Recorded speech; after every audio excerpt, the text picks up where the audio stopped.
Bruno Fernandes points finger of blame at Manchester United teammate after Bournemouth draw. Manchester United captain sends message to Rasmus Højlund after late equalizer against Bournemouth. Bruno Fernandes has delivered a pointed message to striker Rasmus Højlund following the Danish forward's late equalizer in the club's 1-1 draw with Bournemouth on Sunday. Despite Højlund's 96th minute goal salvaging a point for United, Fernandes used his post-match interview to both praise and remind the young striker of the high standards expected at Old Trafford. The match itself was a frustrating one for Manchester United, who struggled to break down a resilient Bournemouth side that went down to 10 men after Evanilson's red card. Antoine Semenyo had given the Cherries the lead earlier, and it looked as though they would claim all 3 points until Højlund's close-range effort turned in Manuel Ugarte's shot deep into injury time. Højlund's goal was just his 4th in 29 Premier League appearances this season, and while Fernandes acknowledged the importance of the goal, he also made it clear that the number 9 role at Manchester United carries serious responsibility. Strikers are about scoring goals, and we all know that, Fernandes told MUTV after the game. He knows the responsibility of being the number 9 of United, and he has to score goals. That's the demand of a club like this, not only for him, but for everyone else. The Portuguese midfielder emphasized that scoring isn't just a task for the strikers, but for all players who get into goal-scoring positions. Everyone that plays here who has the qualities to get into the box to score goals has to do it. Today, it was Rasmus, and everyone is very happy to see a striker scoring, and hopefully, it's going to give him a little bit of a push for what's coming. The draw epitomized United's season-long struggles in front of goal. The team has managed just 39 goals in 34 Premier League games. Only West Ham, Everton, and the 3 relegated teams have worse attacking records. This lack of cutting edge has prompted United boss Ruben Amorim to consider reinforcements in the summer, with reported interest in Wolves' Matthias Cunha, Ipswich's Liam Delap, and Napoli's Victor Osimhen. Amorim, speaking after the game, echoed Fernandes' sentiments and stressed the need for improvement in attacking areas. "We could do better. We created chances, but we need to do better near the box. It is the small things," he told Sky Sports. "It is always important for strikers to score. But when we look at the game as a striker, it is not just the goals. It is a good boost, but the next game is a new history, and we have to go again." Despite the late equalizer, the pressure continues to mount on United's misfiring attack and underperforming squad. Fernandes's public call-out of Højlund may be seen as tough love, but it also reflects the growing frustration within the camp as expectations continue to outweigh performances on the pitch. As United fight to finish the season on a strong note, all eyes will be on Højlund and the forward line to see if they can finally deliver consistent end product in the final weeks. Manchester United controversy, 6 talking points. Manchester United salvaged a vital point in dramatic fashion as they drew 1-1 with Bournemouth at the Vitality Stadium thanks to a stoppage-time equalizer from Rasmus Højlund.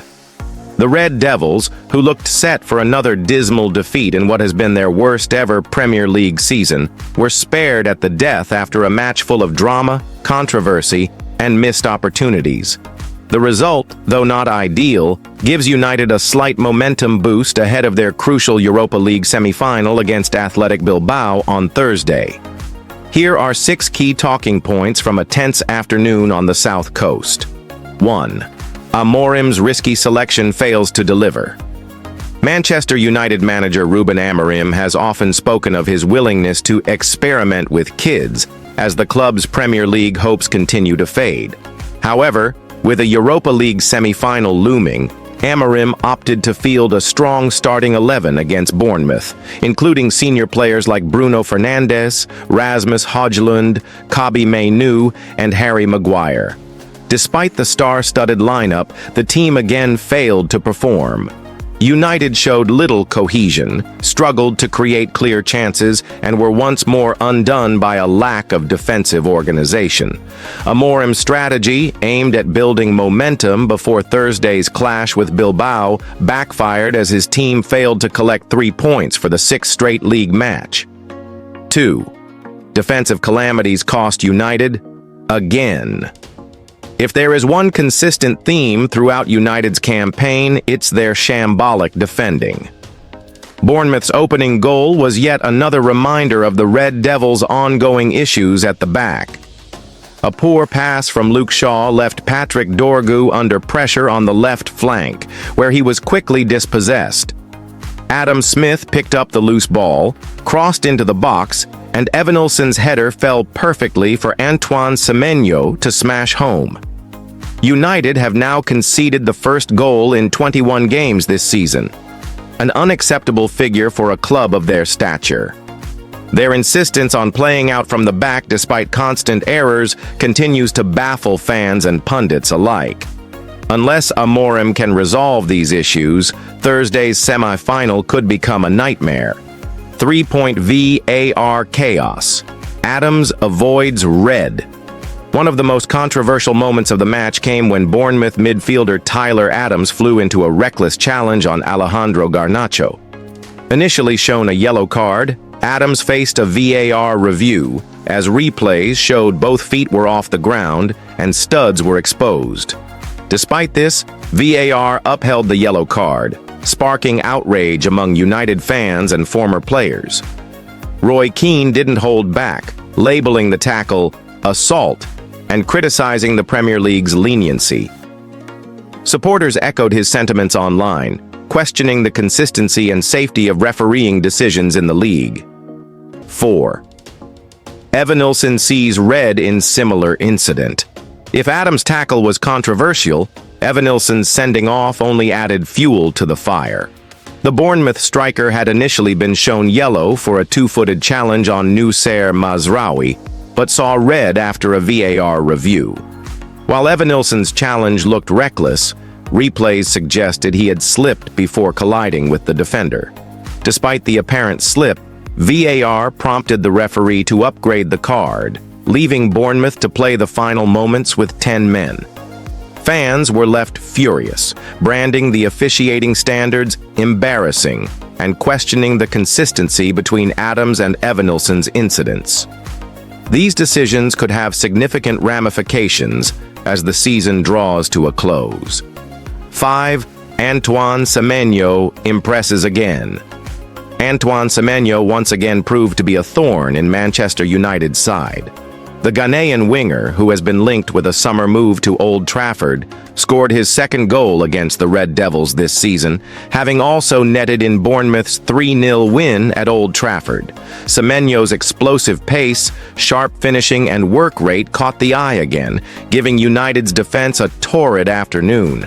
With 9 goals and 4 assists this season, he's quickly becoming one of the league's most consistent wide forwards.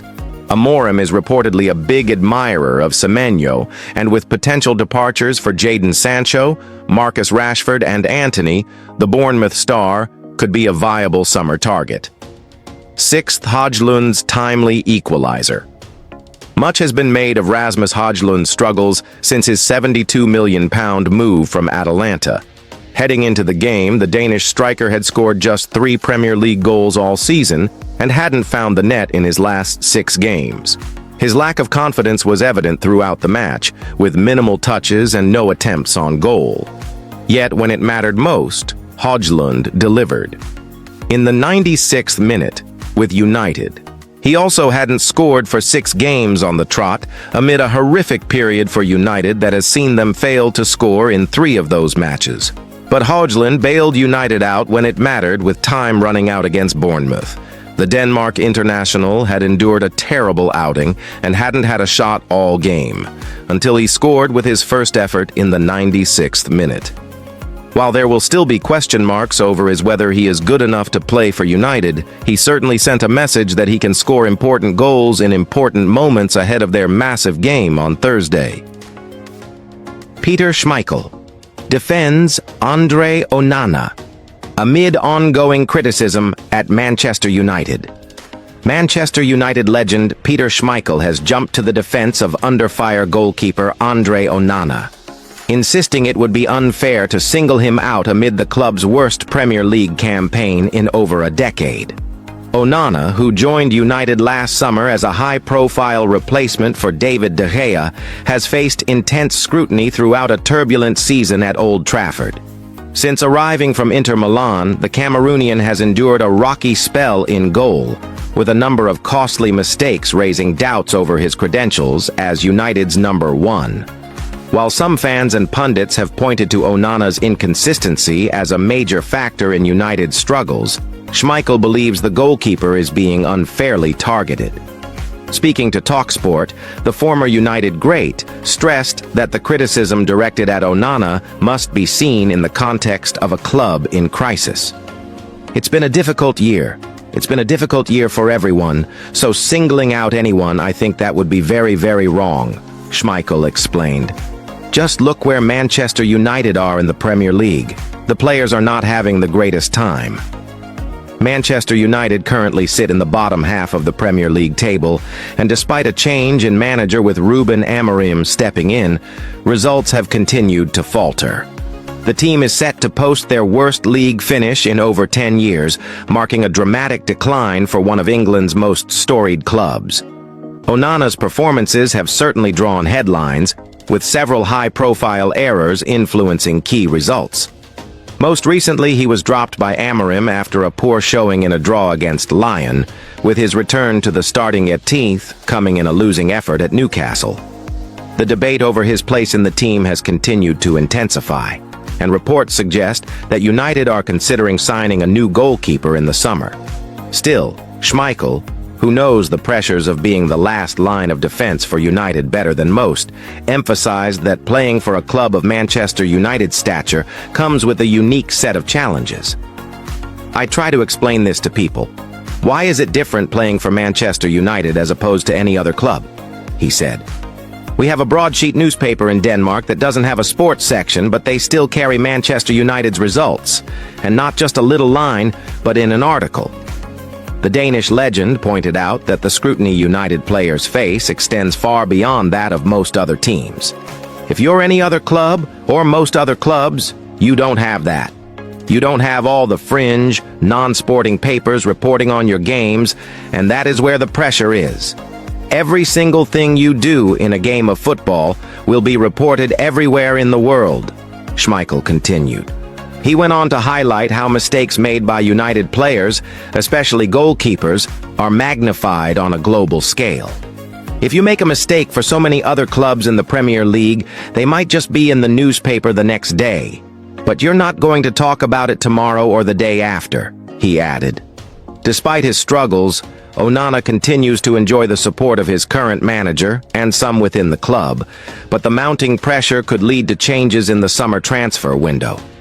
For now, Schmeichel's words serve as a reminder of the immense pressure that comes with playing for Manchester United, and the need for patience during one of the most difficult seasons in the club's recent history.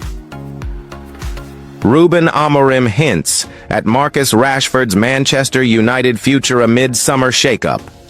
Marcus Rashford's future at Manchester United has taken a new twist, following comments from manager Ruben Amorim, who hinted that the door may not be completely closed on the England forward's return to Old Trafford.